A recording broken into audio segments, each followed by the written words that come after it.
অঙ্কিত হয়ে আছে হরে কৃষ্ণ মহামন্ত্র। নাম নিতে সিদ্ধ গৌর কিশোর দাস বাবাজি নবদ্বীপে, ওনাকে লোক প্রণাম করতে আছে, উনি সিদ্ধ মহাত্মা, ওনার একটু দৃষ্টি, ওনার একটু প্রণাম, ওনার একটু কৃপা পাওয়ার জন্য শত শত লোক লাইন দেয়। বলে আমার ভজন শেষ, লোকের প্রণাম নিতে গিয়ে আমার ভজন কখন হবে? এক শিষ্যকে বললো, ওই জঙ্গলের মধ্যে পুরনো একটা ল্যাট্রিন ছিল, ওটা কেউ ব্যবহার করে না, 20 বছর আগে ত্যাগ করেছে, ইট কাঠ গুলো একটু পরিষ্কার করে দেখে ওই লতা পাতার মধ্যে বসে আমি নাম করবো সারাদিন। ওর মধ্যে 1 মাস নাম করলেন। উনি অপ্রকট হওয়ার পরে ওনার এক শিষ্য ওই জায়গাটা গিয়ে একদিন একটু নাম করবে বলে গিয়ে বসেছে। যেই বসেছে দেখছে 3-4 দিক দিয়ে হরে কৃষ্ণ দিব্য মহামন্ত্র ভেসে আসছে। উনি বললেন কেউ তো নেই, নাম কোথা থেকে আসে? 2-3 বার লক্ষ্য দেওয়ার পরে দেখলেন ওখানে ইটগুলো কাঠগুলো থেকে নাম ভেসে আছে। কারণ ওই মহাত্মা নাম করতে করতে ইটগুলো চিন্ময় হয়ে গেছে, ইটগুলোই নামময় হয়ে গেছে, কাঠগুলো থেকে ভগবানের নাম ভেসে আসছে।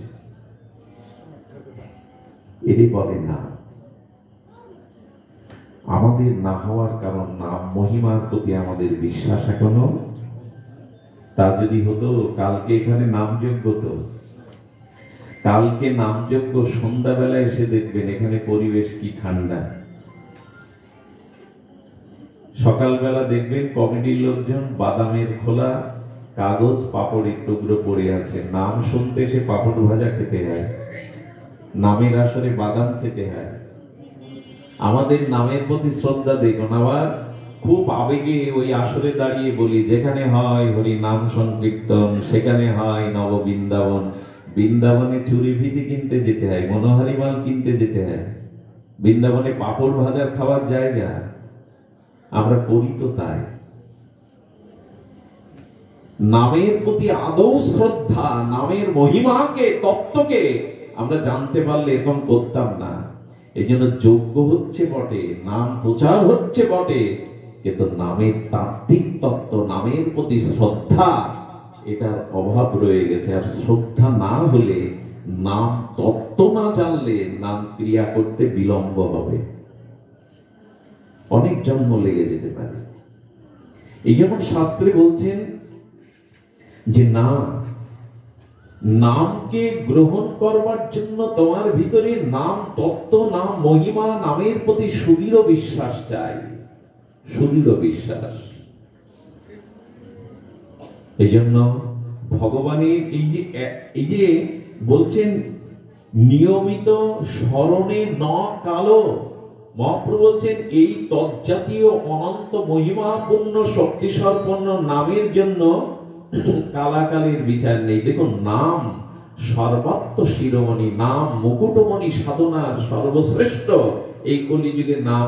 এই কারণে আচ্ছা, রাত 3টের সময় এখানে আমি ভাগবত পাঠ করতে পারবো আপনাদের ডেকে? 2:30-3টের সময় সম্ভব না, সেটা হয়ও না। রাত 2টোর সময় কি ঘন্টা নাড়তে পারবো? মন্দিরে পূজা পারবো কি? হোম যজ্ঞ সবসময় করা যাবে না, যাগ যজ্ঞ এটা সবসময় করা যাবে। এই যে নাম হচ্ছে 16 প্রহর, এটা কি অনন্তকাল ধরে এখানে করতে পারবেন? পারবেন না। শাস্ত্র বলছেন পূজা, আন্নি, এমনকি ভাগবত পাঠ, এর কালাকালের সময় বিবেচনা আছে, আছে কিনা? কিন্তু মহাপ্রভু বলছেন স্মরণে ন কাল, নামের জন্য কোনো কালের বিচার নাই, সময়ের বিচার নাই। আর সহজ কথায় বঙ্গজননীর বঙ্গ ভাষায় মহাপ্রভু বলে গেলেন, দাঁত ভাঙা সংস্কৃতিতে না, খাইতে শুইতে উঠিতে বসিতে যথা তথা নাম লও। এটা দাঁত ভাঙা কোন সংস্কৃতি মন্ত্র না। তার গীতায় ভগবান বলেছেন তস্মাৎ সর্বেষু কালেষু মামনুষ্যর যুদ্ধচর। এটা গীতায় ভগবান বলেছেন, মহাপ্রভু বলে গেলেন খাইতে শুইতে উঠিতে বসিতে যথা তথা নাম লও। আর কি বলবেন প্রভু? সবকিছু কর্মকাণ্ডের একটা সময় নির্ধারণ আছে, কিন্তু হরি নামের জন্য কোনো কাল নাই। এমনকি শুনে রাখুন, ল্যাট্রিনে বসে, বাথরুমে বসে মলমূত্র ত্যাগেও আপনার নাম নেওয়ার বিধান বলা আছে। আশ্চর্য হতে হয় এই যুগের নামের মহিমা, নামের কৃপা থেকে। আমাদের উত্তরপ্রদেশের এক শেঠ এত ব্যস্ত ব্যবসায় ভগবানের নাম নিতে পারেন না। গ্রামের লোক এক সাধুকে ধরলো, বাবা এই গ্রামের উনি ধনাঢ্য ব্যক্তি, ক্ষমতাশীল ব্যক্তি, ওনাকে একটু নাম নিলে এই গ্রামের অনেক কল্যাণ হতো, মন্দির হতো, মানুষ ভগবানমুখী হতো। কি বলছে, শেঠ তোমাকে সবাই ভালোবাসে, আচ্ছা তুমি রাম নামটা একটু কানে নাও না। বলে ওটা দিবেন না, কারণ আমার জপ করার সময় নেই। তো উনি শুনলেন, সকাল থেকে ঘুমানোর আগ পর্যন্ত আপনি কি করেন? বলে কোনো সময় আমি বের করতে পারবো না। আচ্ছা আপনি ল্যাট্রিনে বাথরুমে কতক্ষণ থাকেন? বলে ওইখানে একটু সময় লাগে আধা ঘন্টা।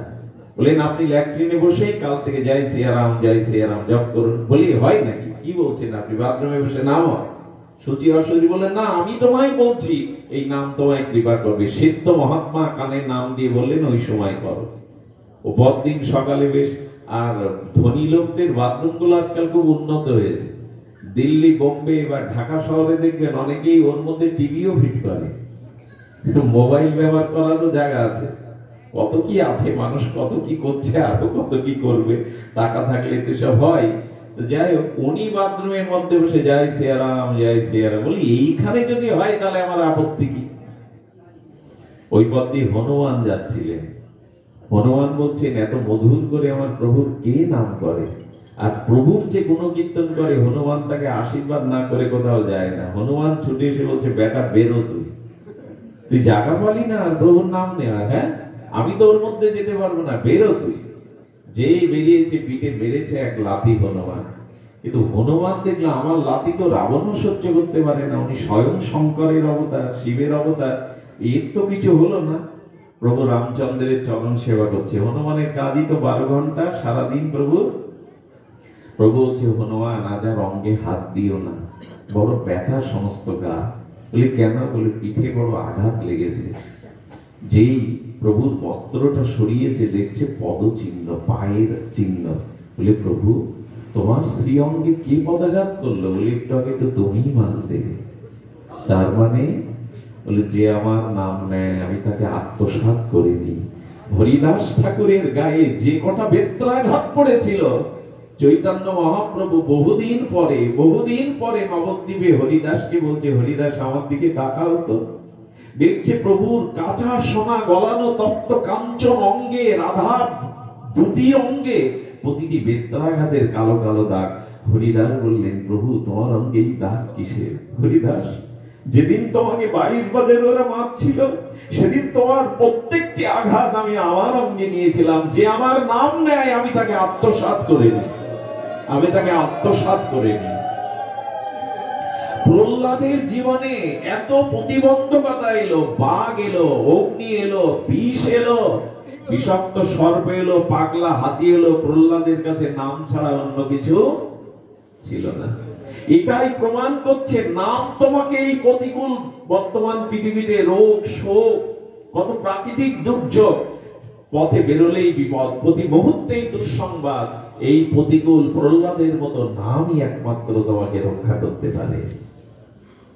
12 ঘন্টা মন্দিরে কি কাটাবে? জপ ধ্যান কি করবে? তুমি 3 ঘন্টা এক আসনে বসতে পারো না মেরুদণ্ড সোজা করে, কি তপস্যা করবে তুমি? যাগযজ্ঞ করতে গেলে না পাওয়া যায় ভালো যাজ্ঞিক, মন্ত্র উচ্চারণকারী ভালো যাজ্ঞিক না পাওয়া যায়, ভালো দ্রব্য না পাওয়া যায়, সব ভেজাল। একমাত্র ভগবানের নামই কলিযুগে সহজ শব্দ। এই জন্য প্রভু বললেন, স্মরণে ন কালো, এখানে কোনো কালাকালের বিচার নাই। আমি বহুদিন আগে একটি কথা শুনেছিলাম মহাদেব মুখে, আশ্চর্য হতে হয়। প্রায় 150 বছর আগের ঘটনা। তখন পাকা ল্যাট্রিন কারো বাড়ি ছিল না, গ্রামে ল্যাট্রিনটা কাঁচা ছিল। এক গোবিন্দ ভক্ত ল্যাট্রিনে কৃষ্ণ নাম করতে করতে সেই মলমূত্রের মধ্যে মাথা গুঁজে পড়ে স্ট্রোক হয়ে ওখানেই মারা গেছে। গ্রামের লোক খুঁজে, তাকে কেউ তুলবে কি? আর যারা ওই মলমূত্র পরিষ্কার করে তাদের ডেকে তোলা হলো। সেই আত্মজ শ্রেণীর লোকজন তাকে ধুয়ে গ্রামের লোক সিচি করছে। সবসময় নাম নিত, সবসময় হরে কৃষ্ণ গোবিন্দ বলতো, আর তার পরিণতি মলমূত্রের মধ্যে মরণ।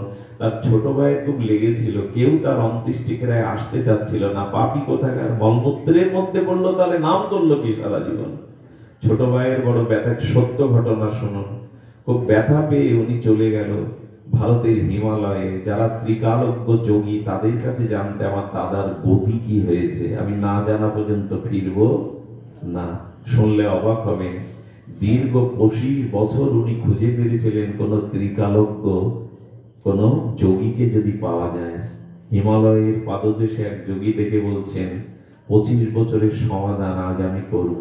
চমকে উঠেছেন, আমি 25 বছর কি খুঁজছি আপনি জানেন? বলে, হ্যাঁ, তোমার দাদার কি গতি হয়েছে জানার জন্য এসছে তো, বসো, আমি শোনাবো না, তোমাকে দেখাবো। উনি সামনে বসলেন, বলে সামনে তাকাও। হিমালয়ের পাদদেশে এক তেজোদীপ্ত 25 বছরের যৌবনধারী যুবক, সেই যুবক হরিনাম করতে করতে সৌম্য চেহারা, সৌম্য জ্যোতিতে নাম করতে করতে যাচ্ছে, আর পিছনে শখানিক তার অনুগত্যে হরিনাম করতে করতে যাচ্ছে। বলছে, সামনের ওই তোমার দাদা, আর পেছনের গুলো কে জানবে? তোমার দাদা কৃষ্ণ নাম করতে করতে মলমূত্রের মধ্যে পড়ে যায়, ওখানে যে কীট গুলো ছিল মলমূত্রের, ওই নামের স্পর্শ পেয়ে দাদার দেহের চাপে যারা দেহ করে মারা যায়, তারা মনুষ্য জন্ম নিয়ে শুদ্ধ তোমার দাদার সাথে হরিনাম করতে করতে যাচ্ছে। ওই দেখো, আমাকে ছুঁয়ে দেখো। এই হলো নাম মহিমা, এই হলো নাম মহিমা। কিন্তু ওই যে দুর্দ্রব্য মাদিশ জীবের দুর্দ্রব্য হলো, এই নামে রুচি হলো না, এই নামে অনুভূতি হলো না। এই জন্য আপনাদের কাছে নিবেদন করব, ভগবানের নাম যদি জপ করতে গিয়ে ঘুম হয়, আমি একটা বিধান একটু বলে যাই, এখানে আপনাদের মুখ দেখে মনে হয় আপনারা শিক্ষিত মানুষ। যদি জপ করতে আপনাদের অলসতা আসে, নিদ্রা আসে, 1 পৃষ্ঠা করে একটু নাম লিখুন না প্রতিদিন। একটা খাতা কিনে হরে কৃষ্ণ নামটা 1 পৃষ্ঠা করে লিখুন। লিখলে জপের থেকে বেশি ক্রিয়া হয়। শুনে রাখুন, জপের থেকে ক্রিয়া হয় মানে, নাম বিগ্রহ স্বরূপ, তিনি এক রূপ, তিনি নাহি ভেদ, তিন চিদানন্দ স্বরূপ। নাম আর ভগবানের স্বরূপ, হ্যাঁ, আর বিগ্রহতে কোনো পার্থক্য নেই। নাম চিন্তামণি কৃষ্ণ চৈতন্য রস বিগ্রহ, পূর্ণ শুদ্ধ নিত্য মুক্ত অভিন্ন আত্মানমিনা। অর্থাৎ ভগবান এবং তার নাম অভিন্ন। তার নাম জপ যারা অলসতা হয়, সকলে জপ করাটাই বিধি। জপাত সিদ্ধি, যজ্ঞ নাম জপযজ্ঞ হস্মি, সর্বশ্রেষ্ঠ হলো জপযজ্ঞ। কিন্তু যদি কারো মালা না নিতে, আপনার অনেকেই অনাগ্রহতাকে নিন না, আপনি জপ করতে পারবেন না, একটা অনুরোধ করি, আপনি শিক্ষিত, আপনি মাস্টারি করেন, 1 পৃষ্ঠা করে লিখুন না, একটা পৃষ্ঠা একটু ব্যয় করুন না। নাম লিখলে কি হয় জানেন? 3টে ক্রিয়া একসাথে হয়। লিখতে গেলে নামটা দেখা যায়, নাম দেখা মানে ভগবত স্বরূপকে দেখা। আর নাম লিখতে গেলে নাম ভেতরে উচ্চারণ, হরে লিখতে গেলে একটা উচ্চারণ আসে না ভেতরে, অবাত্য উচ্চারণ আসে। তাহলে নাম প্রভুকে দেখছেন, নাম ভেতরে উচ্চারণ হচ্ছে, আর নামের কর্ম হচ্ছে, ক্রিয়া হচ্ছে, একই সাথে 3টে ক্রিয়া হয়ে যায়। একজনকে এরকম বলা হয়েছিল জানেন, আপনি 1 পৃষ্ঠা করে একটু নাম লিখুন, যদি জপমালা না নিতে চান খাতা 1 পৃষ্ঠা করে নাম লিখুন।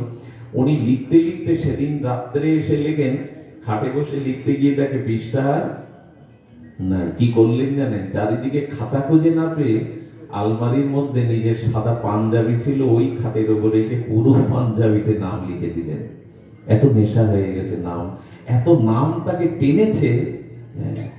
এই জন্য হরিদাস ঠাকুর বলছেন, একবার নামকে গ্রহণ করো, তারপরে কি হবে? আমি নাম ছাড়তে চাই, নাম আমাকে ছাড়ে না। হরিদাস ঠাকুর বলছেন, একবার অভ্যাস করে দেখো, একবার হরিনামকে ভালোবেসে নাম নিতে থাকো, তাহলে কি হবে? আমি নাম ছাড়তে চাইলেও নাম আমাকে ছাড়বে না। একবার করে দেখুন না, নাম এমন ভাবে ধরবে আপনাকে, আপনি ছাড়লেও নাম আপনাকে কোনোদিনই ছাড়বে না। নাম ছাড়ে না কাউকে।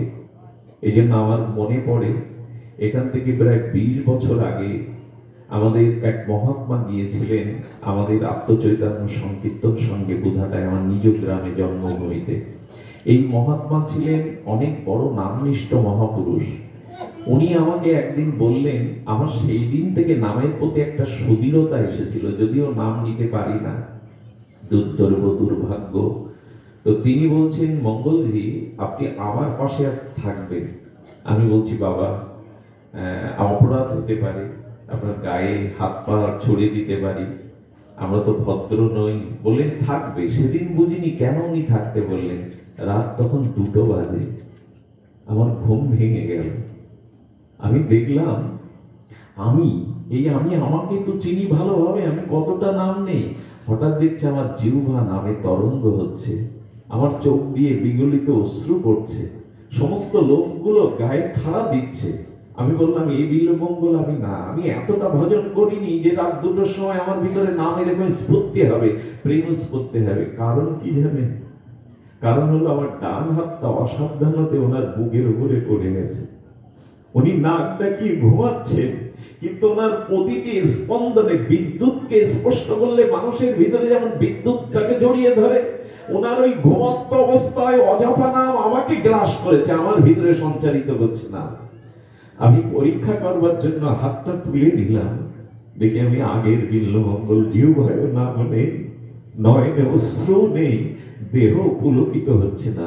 আবার আমি হাতটা দিয়ে দেখি আবার ক্রিয়া হচ্ছে বিদ্যুতের মতো। ঘুমাতে পারে কি জানেন? সেই দিন হাত জোর করে এই নিবেদন করেছিলাম, তোমরা মানুষের দেহ নিয়ে আছো কিন্তু মানুষ নও। এতটা নাম নিয়েছেন, ওনাকে স্পর্শ করলে তার ভিতরে নাম সঞ্চারিত হয়ে যাচ্ছে। সোয়াচে রোগ যেমন, সোয়াচে রোগীর কাছে যেমন বারবার গেলে রোগটা আপনার ভিতরে সংক্রামিত হয়, যারা বিশুদ্ধ ভগবানের নামকারী তাদের গায়ের বাতাস লাগলেও নাম মহিমা আপনার ভিতরে প্রকাশ হয়। এই জন্য শাস্ত্রে বলছেন শুদ্ধ ভক্ত মুখে নাম শুনতে হয়, তাহলে নামের ক্রিয়া হয়, দ্রুত ক্রিয়া হয়। যিনি নিজে আচরণ করেন না, যিনি শুধু অর্থের জন্য, বাণিজ্যের জন্য, সুনামের জন্য নাম বিতরণ করেন, ভগবানকে প্রসন্নতার জন্য নয়, তার নাম ক্রিয়া হয় বটে, তবে অনেক কোটি কাল লেগে যাবে। কি বলেছেন? এক বলছেন কোটি জন্ম করো যদি নাম সংকীর্তন, তবু নাম মিলিবে কৃষ্ণ প্রেম ধন। কোটি জন্ম হবে না, কারণ ওখানে অপরাধাদি আছে। নামে ক্রিয়া হবে, হবে না তা নয়, কিন্তু লোহা আর চম্বক এটা পরস্পর আকর্ষণ ধর্মী।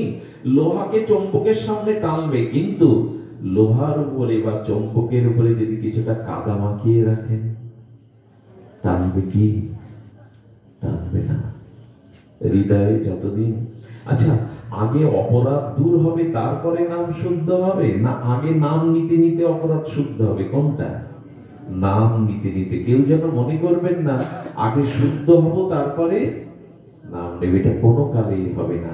নাম নিতে থাকুন, নামের ক্রিয়া দ্বারা ধীরে ধীরে চিত্ত শুদ্ধ হবে, চিত্ত নির্মল হবে। আর দেখুন সারা সংসারে প্রতিটি জীবের হৃদয়ে আগুন জ্বলছে, অশান্তি, সেটা ত্রিতাপদুগ্ধিত জ্বালা বলুন, রোগ শোক বলুন, অশান্তি বলুন, জ্বলছে। এই জন্য মহাপ্রভু শিক্ষাষ্টকের প্রথম শব্দটা দিয়েছে চেত দর্পণ মার্জনা মহাভবাগ্নি নির্বাপনা। মহাপ্রভু বলছেন তোমার মনে অনেক ময়লা জমেছে, কামনা বাসনার ভোগের ময়লা জমেছে, তুমি এক কাজ করো, ময়লাটা দেখুন, ময়লাটা আমরা লাগাতে চাই, এই যে কাছানো জামা কাপড় চাই কি তাড়াতাড়ি ময়লা হোক, কিন্তু নিজের অজান্তেই বাতাবরণে ঘুরতে ঘুরতে কখন কাপড়ে ময়লা লাগে আমরা বুঝতে পারি না। ঠিক তেমনি এই মনুষ্য সমাজে, এই সমাজ সংসারে থাকতে থাকতে মনের মধ্যে কখন যে কামনা বাসনার, কুবাসনা, দুর্বাসনার ময়লা জমে যায় এটা আমরা জানি না, কিন্তু এটা জানি ময়লা কাপড় কাচতে হয়। এটা জানলাম না যে মনের ময়লা হরিনামের দ্বারা মার্জন করতে হয়, এই অনুভূতিটা নিলাম না। এটা জানি যে বাইরের বাতাবরণে ময়লা লাগলে সাবান সোডা দিয়ে মার্জন করতে হয়, কিন্তু আজও এই বুদ্ধি হলো না মনের তো অজান্তে ময়লা জেগে আছে কামনা বাসনার, সেটাকে মহাপ্রভু বলছেন চেত দর্পণ মার্জনম, চিত্তরূপ দর্পণে যে ময়লা জমেছে হরিনাম মার্জন করো, হরিনাম দিয়ে সেটা পরিষ্কার করো। এটা দুর্দৈব যে বাইরের কাপড় পরিষ্কার করার বোধ করি, এটা চিন্তা করি, কিন্তু আর মহাপ্রভু বললেন ভব মহা দাবাগ্নি নির্বাপনা। এই কথাটি আমার বড় বড় হৃদয়ে স্পর্শ করে। সংসারে আগুন জ্বলছে, যদি বলেন কই আমার ঘর তো পড়ছে না, পড়ছে। স্বামী স্ত্রী একই ঘরে আছে, কিন্তু কেউ কাউকে বিশ্বাস করতে পাচ্ছে না। ছেলে মেয়েকে বিশ্ববিদ্যালয়ে পাঠিয়েছেন, কিন্তু সেখানেও আপনার নিশ্চিত ঘুমাতে পারছে না। ধর্ম ত্যাগ করলো না তো? নেশাগ্রস্ত হয়ে গেল না তো? বিপদগামী হয়ে গেল না তো? আগুন তো জ্বলছে, আগুন তো জ্বলছে। নিজের ভাই ভাইয়ের বিরুদ্ধে মামলা করছে। ঘরে এক ঘর মানুষ আছে, কিন্তু কেউ কাউকে বিশ্বাস বাস্তা করেন। এর থেকে বড় আগুন আর কি আছে? বাইরের আগুন তো জল দিয়ে নিভাতে পারবেন, কিন্তু এই আগুন, মহাপ্রভু বলছেন, এই আগুন নিভাবার একটা উপায় আছে, আর তার প্রমাণও রাম অবতারে আছে। আচ্ছা, পুরো লঙ্কাকে হনুমান পোড়ালো, একটা ঘর পড়েনি। কার ঘর সেটা? বিভীষণের। কেন পড়বে না? পুরো পুরো লঙ্কা হনুমান দগ্ধীভূত করলো, অথচ একটা ঘর পড়লো না। তার কারণেই হনুমান পুরো লঙ্কায় আগুন দিতে দিতে গিয়ে দেখছে এই ঘরে আমার প্রভুর নাম আঁকানো আছে। বলে জয় রাম, জয় সিয়ারাম, নাম আছে, তুলসী আছে, ভক্তি দেবী আছে, নাম আছে, আর ওখানে বিভীষণের মতো রাম ভক্ত আছে। হনুমান বলল, যে ঘরে প্রভুর নাম আছে সে ঘর আমি জ্বালাতে পারি না, আমার জ্বালানোর ক্ষমতাও নেই। হনুমান সংকেত দিল, যা হৃদয়ে ভগবানের নাম আছে, প্রভুর নাম আছে, ভক্তি আছে, সে কখনো, তার ঘর, তার হৃদয় ঘর কখনো জ্বলবে না অশান্তির আগুনে। হনুমান প্রমাণ করে গেল। সীতামা বলছে, হনুমান, যে আগুনে পুরো লঙ্কা দগ্ধীভূত হলো, তোমার গায়ে একটা পশম পড়লো না কেন? এ প্রশ্নের উত্তর তো আমাদের দিতে হবে। পুরো লঙ্কাকে পোড়ালে তুমি, যে আগুনে তোমার গায়ে একটা পশম পড়লো না কেন? বলে, না পড়ার কারণ আছে মা। কারণটা হলো হৃদয়ের দিকে তাকাও। সীতামা দেখছেন, আর হনুমান বলছেন, যা হৃদয়ে রাম সীতা থাকে, আমার লেজ তো পেছনে, আর হৃদয়ে আছে প্রভুর নাম, আর প্রভু, যা হৃদয়ে প্রভু থাকে সে দেহ পড়বে কি করে মা? এ দেহ তো প্রভুর সেবার জন্য প্রসাদী। যা হৃদয়ে ভগবানের নাম আছে তাকে কে পড়াবে সংসারে? এখানে হরিকথা হচ্ছে ঘন্টাখানি। এখানে যারা খুব শ্রদ্ধালু হয়ে চাতকের মতো হরিকথা শুনছেন, আমি বিশ্বাস করি এখন আপনার হৃদয়ে কোনো আগুন জ্বলছে না, সংসারের তাপের আগুন জ্বলছে না। এখন আপনার মাথার উপরে সংসারের কোনো কর্তব্যের বোঝা ভারী হয়ে নেই, এগুলো নেমে গেছে। এক অনাবিল অনির্বচনীয় শান্তি আপনার হৃদয়কে স্পর্শ করেছে। এটাই প্রমাণ করে, নামের মধ্যে থাকো, তাহলে হৃদয় শান্ত থাকবে, আগুন জ্বলবে না। নামের মধ্যেই থাকো। ভগবানের এই নামকে বলছেন যে না, ভব মহা দাবাগ্নি নির্বাপনাম, এটি আগুন নিভাবে, দগ্ধিত যন্ত্রণা থেকে তোমাকে মুক্তি দেবে। এই জন্য বর্তমান কলিযুগে যে যাই বলুক, আপনাদের যে যেভাবেই বোঝাক, সমস্ত নিখিল শাস্ত্রের একটাই প্রতিপাদ্য বিষয়, ভগবানের নামকে সরল প্রাণে গ্রহণ করুন। সরল প্রাণে, একটু সরলতার দ্বারা শ্রী নামকে গ্রহণ করুন। এই নাম আপনাকে আর পরম কল্যাণ এবং মঙ্গলের অধিকারী করবে। শ্রী নাম গ্রহণই আমাদের সমস্ত শাস্ত্রে, নিখিল শাস্ত্রের প্রতিপাদ্য বিষয়। তবে বৃষ্টির জল যদি পড়ে, টিনের চালে দাঁড়াবে না, সমান জায়গায়, সমান্তরাল জায়গায় দাঁড়াবে না। বৃষ্টির জলটা গড়িয়ে কোথায় দাঁড়াবে? যেখানে গর্ত আছে, যেখানে নালা আছে, অথবা যেখানে পুষ্করণী আছে। মহাপ্রভু বললেন, নাম তোমাতেও দাঁড়াবে যদি তুমি কি করতে পারো? ওই যে ত্রিনাদপি শুনিচেন তরুরিব সহিষ্ণু না অমানিনা মানতে না কীর্তনিয়া সদাহরি। নাম করছি, কিন্তু এই সাইনবোর্ডটা আমার বুকে নেই। আরে জল সমান জায়গায় টিনের চালে দাঁড়াবে কি গো? জলটা গর্তের মধ্যেই যাবে। তো যিনি নাম নিচ্ছেন, তাকে এই নাম কৃপা, নামের প্রেমকে ধারণ করতে গেলে তোমাকে একটু নিচু হতে হবে। মহাপ্রভু বললেন, অভিমান ত্যাগ করে তোমার ভিতরে দীনতা আনো। এই কথাটি আজকের দিনে বড় অভাব পরিলক্ষিত হয়। শাস্ত্র বলছেন যে একটু দীনতা, ত্রিনাদপি শুনিছেন, তরুর থেকে যদি নিচু হতে পারো, তবে নামের কৃপাটা ওখানেই যাবে। আশ্চর্য কথা প্রভু বলেছেন, দৈন্য ছাড়া হরিনাম তার মধ্যে ফলবতী হবে না।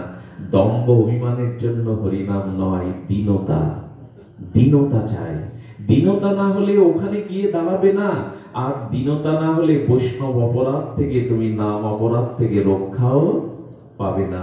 সাধারণ বেড়া দিলে ছাগল গরু এসে বেড়া ভেঙে ফসল নষ্ট করে দেবে, একটু কংক্রিটের পাঁচিল দাও, হাতিও ভাঙতে পারবে না। তো বৈষ্ণব অপরাধ, নাম অপরাধ, এগুলি যাতে ধরতে না পারে তোমায়, কংক্রিটের প্রাচীর, দৈন্যতা আনো নিজের ভিতরে।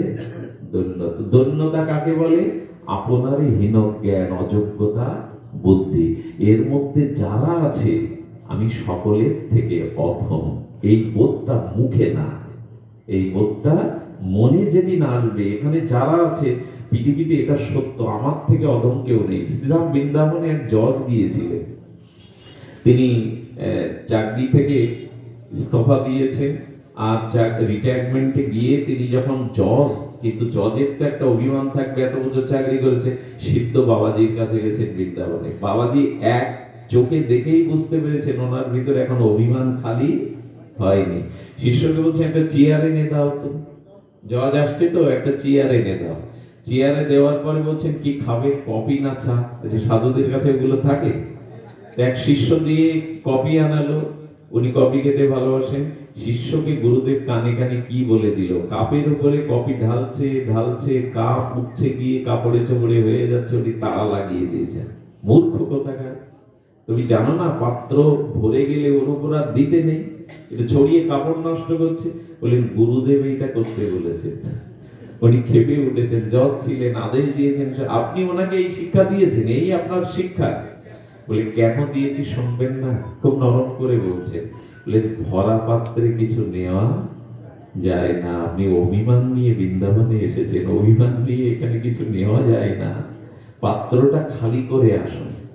চমকিত হয়েছে, সত্যিই তো আমি জজ, চেয়ারে বসেছি, চা খেতে চেয়েছি, এটা আমার অভিমান? এখানে তো অভিমানের জায়গা না। উনি চরণে পড়লেন, আমাকে কৃপা করুন, বলে 3 দিন সময় দিচ্ছি আপনাকে, আপনার থেকে কোনো অধম বস্তুকে আপনি আমার কাছে এসে দেখাবেন, আমি আপনাকে দেখা দিতে রাজি আছি। উনি বললেন এটা তো আজকেরই কাজ। বাইরে বেরিয়ে যারা বৃন্দাবনে ঝাড়ু দেয় না, মেথর যারা মলমূত্র পরিষ্কার করে, আবর্জনা, বলছে আচ্ছা আমি জজ, আমি কলকাতা হাইকোর্টের জজ, অমুক তমুক, বললে আচ্ছা তোমরা কি মনে করো আমার থেকে তোমরা অধম? হাত জোড় করে বলছেন, বাবু ভগবান আমাকে দুর্লভ মনুষ্য জন্ম দিয়েছেন, দিয়ে রাধারানী চরণে বৃন্দাবনে রেখেছেন, আমি অধম মনে করতে যাব কেন? এর থেকে আর ভাগ্য কার আছে যে বৃন্দাবনে রাধারানী রেখেছেন? উনি প্রথম হোঁচট খেলেন, বললেন দেখুন এরকম করতে করতে উনি কিছুই পাচ্ছেন না, যাকেই অধম মনে করেন, গুরুদেবের কৃপা তো ওখান থেকে একটা শক্তি সঞ্চার হয়ে গেছে। শেষে 3 দিনের দিন উনি ঝাড়ুটা ধরেছেন, বৃন্দাবনের একটা ঝাঁটা। ওকে বলছে মনে মনে বিচার করে, তুমি তো নিশ্চয় আমার থেকে অধম। ঝাড়ু কি কথা বলে? গুরুদেবের কৃপায় শক্তিতে ঝাড়ুর হয়ে বিবেক বলছে, আমাকে কি করে অধম বলছো? আরে আমি তো ময়লা আবর্জনা পরিষ্কার করি, তোমার হৃদয়ের অহংকার, অভিমান, ময়লা, পাপ তুমি দূর করতে পেরেছো আমার মতো? তুমি পেরেছো এটা? তুমি পারোনি। আমি আবর্জনায় থাকি, কিন্তু আমি তো ময়লা আবর্জনা পরিষ্কার করি। কিছুই যখন পাইনি, বিশ্বাস করবেন কিনা জানি না, এই অনুভূতি লব্ধ গ্রন্থে লিখেছেন মহাত্মা, উনি প্রসাদ পেয়ে যখন সকালে মলমূত্র ত্যাগ করছেন, তখন মলের মধ্যে যে কীটগুলো তাদের বলছেন, তুমি নিশ্চয় আমার থেকে অধম।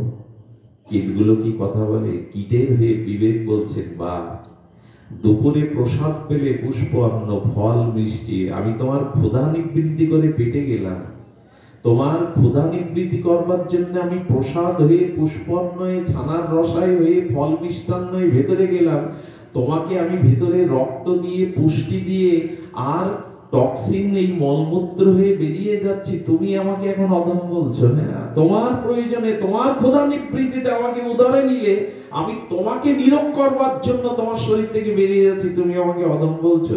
কীটগুলো বলছে, দেখো কীটগুলো বলছেন আমাকে অধম বলছো কি? তুমি পারবে, তুমি পারবে।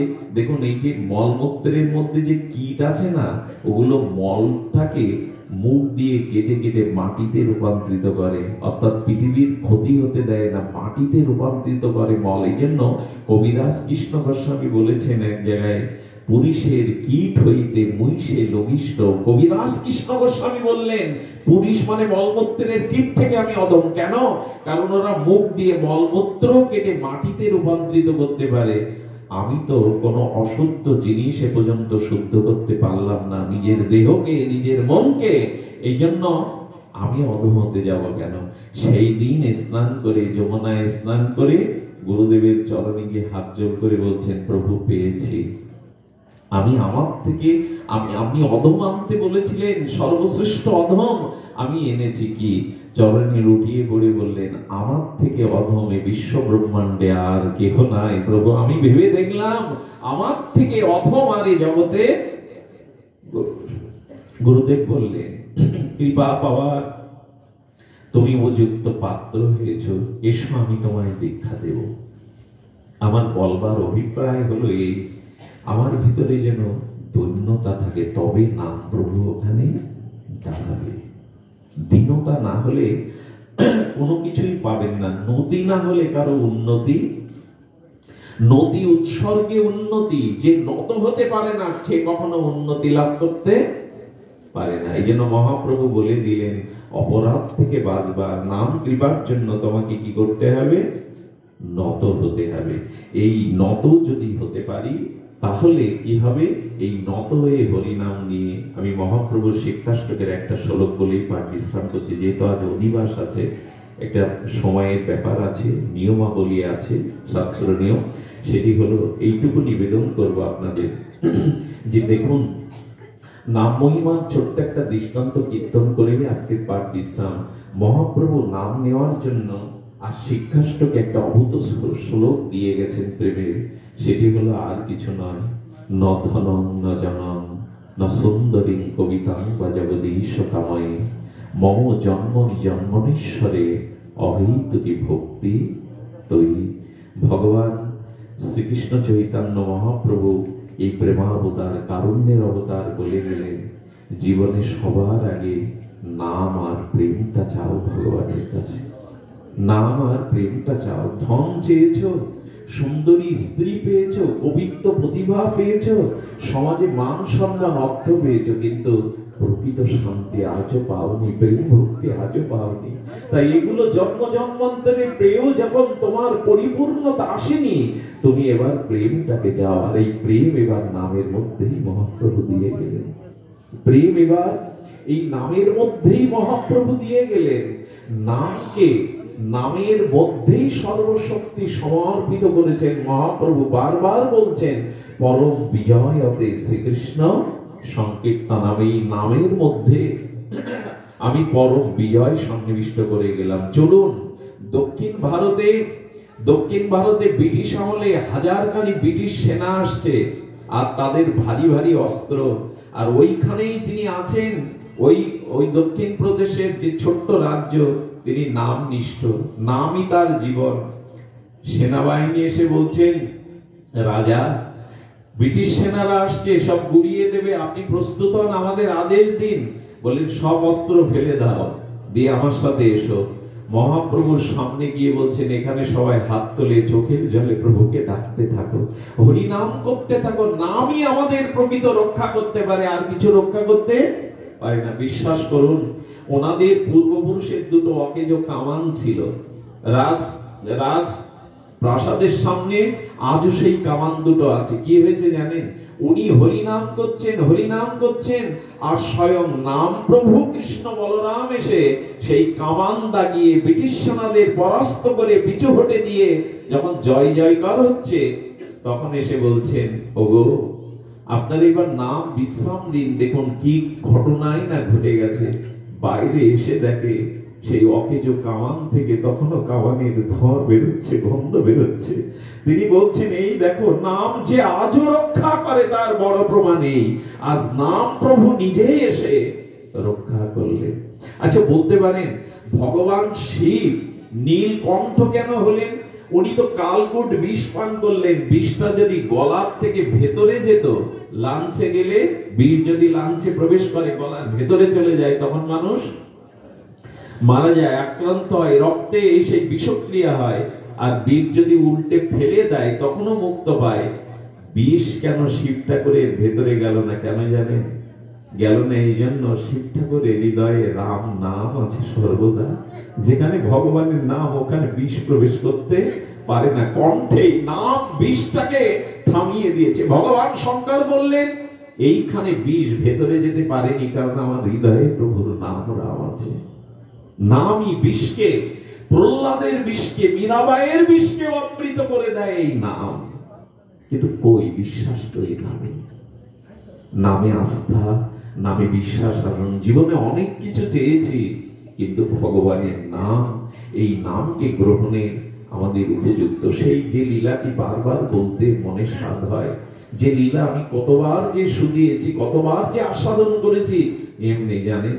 মহাপ্রভু নগর সংকীর্তন, পথ সংকীর্তনে বেশিয়েছে গোধূলি বেলায়, আর প্রভুর উদ্দাত্ত মধুর কণ্ঠে হরিনাম শ্রবণ করতে করতে সমস্ত নবদ্বীপ বাসী বিমোহিত।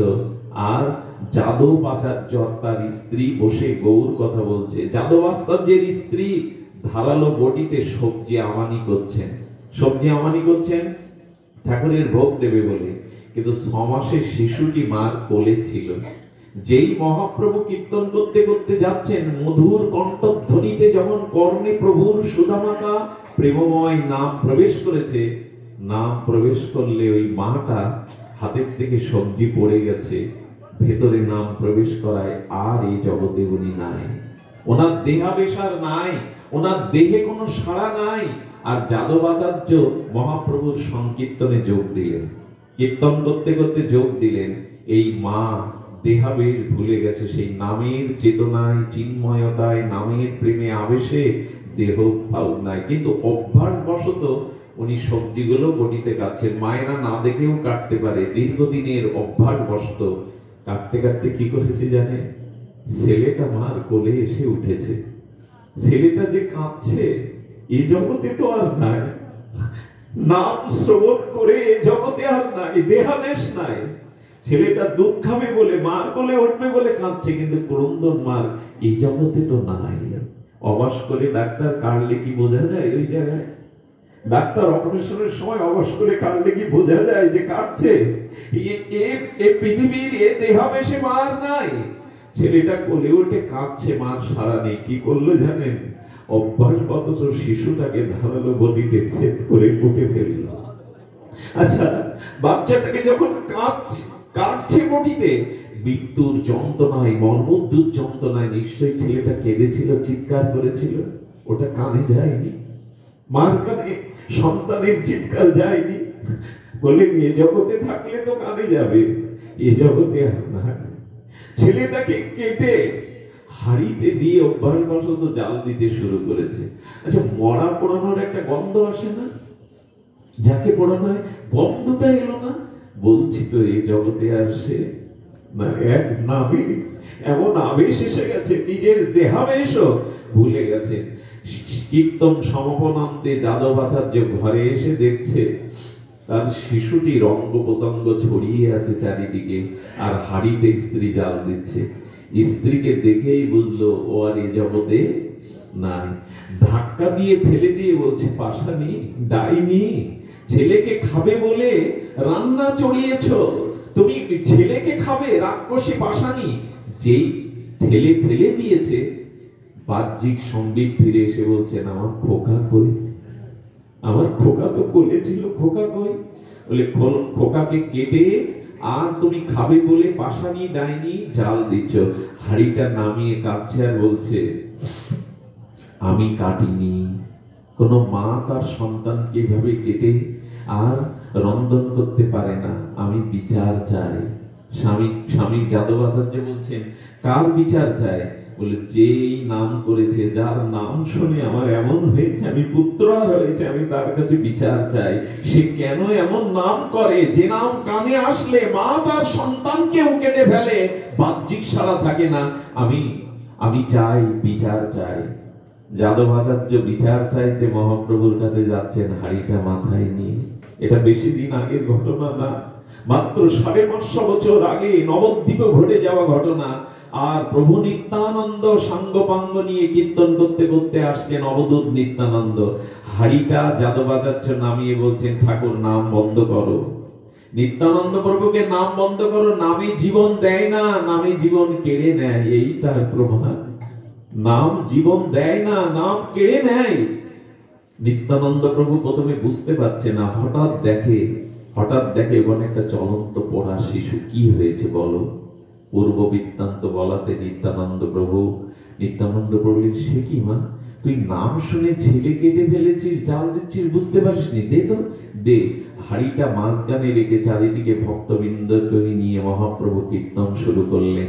সেই প্রভুর নাম সংকীর্তন করতে করতে কি বলবো আপনাদের, এই হলো সঞ্জীবনী সুধা নাম, যেটা মৃতকেও জীবন দেয়। সেই নাম করতে করতে হাড়ির মধ্যে থেকে কৃষ্ণ কৃষ্ণ বলতে বলতে অখণ্ড শিশু প্রকাশ হয়ে গেল। একটা অখণ্ড শিশু বেরিয়ে এলো। নিতাই চাঁদ কোলে নিয়ে বললেন, মারে, নামে জীবন কাড়ে না, নামে জীবন দেয়। আজ থেকে ওর নাম কৃপাচার্য রাখলাম।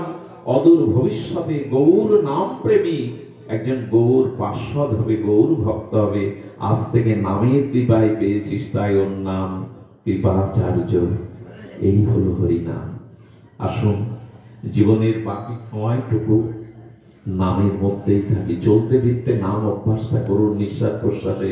তার কারণ হলো মৃত্যুর সময় একবার যদি নামটা জিহ্বায় এসে যায়, আচ্ছা সারা জীবন যারা হরিনাম করেছে, মৃত্যুর সময় যদি মাথা তাদের গুলিয়ে যায়, যাদের উন্মাদ হয়ে যায়, যদি অজ্ঞান হয়ে যায়, যদি স্মৃতিশক্তি না থাকে, ভগবান বলেছেন সারা জীবন যে আমার নাম নেয়, মৃত্যুর সময় যদি তার স্মৃতিশক্তি নাও থাকে, সে যদি অজ্ঞান হয়ে যায়, সেদিন আমি তার হয়ে তার ভেতর থেকে নাম করিয়ে ওর ডিউটিটা আমি পালন করে নেই, ওর কর্তব্যটা আমি পালন করে নিই, আমি ওর ভেতরে নামটা সঞ্চালিত করে দেই।